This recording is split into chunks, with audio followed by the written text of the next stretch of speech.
Ẹ káàárọ̀, ẹ káalẹ́, ẹ kú òwúrọ̀ ní gbogbo ibi tí ẹ bá ti gbé ń gbọ́ mi. Gbogbo àwa olólùfẹ́ Yorùbá movie pátápátá káàkiri gbogbo àgbáláyé. Ládùn part 2 ó ń bọ̀ lọ́nà, ó ń bọ̀ lọ́nà Ládùn part 2. Gbogbo wa tí a bá wo movie yìí, a rí wípé Fisáyọ̀ Àbẹ̀bí ó gbìyànjú, ó tiraka nínú fíìmù yìí.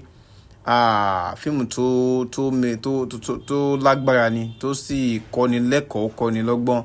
Àwa tí a bá fẹ́ wo part 2 ẹ jẹ́ kí a subscribe sórí YouTube channel mi ẹ jọ̀ọ́.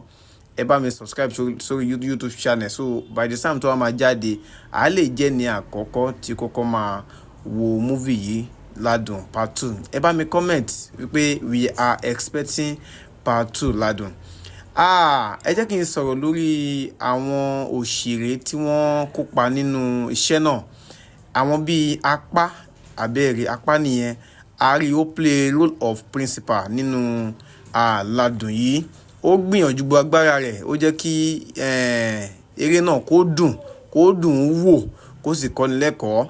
A tún rí Sunday Jatto, eléyìí tí ó jẹ́ threatening fún Fisáyọ̀ Àbẹ̀bí tí ń ṣe Ládùn.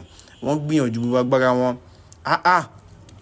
In fact, mo wò, inú mi dẹ̀ ń dùn bí mo ṣe ń wò. Ẹ rí ohun tí ẹ rí ohun tí Apá tó fojú wọn rí láàfin. Àtúrò Èkó wà ń bẹ̀.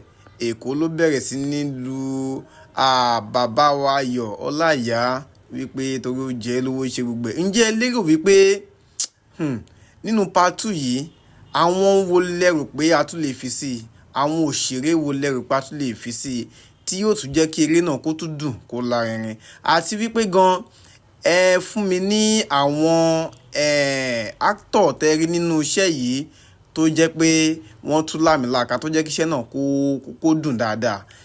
Actor tẹ́yìn bá like ń bẹ, iṣẹ́ tó bá ṣe jù tẹ́ like, ẹ bá mi fi sínú comment section. Thank you.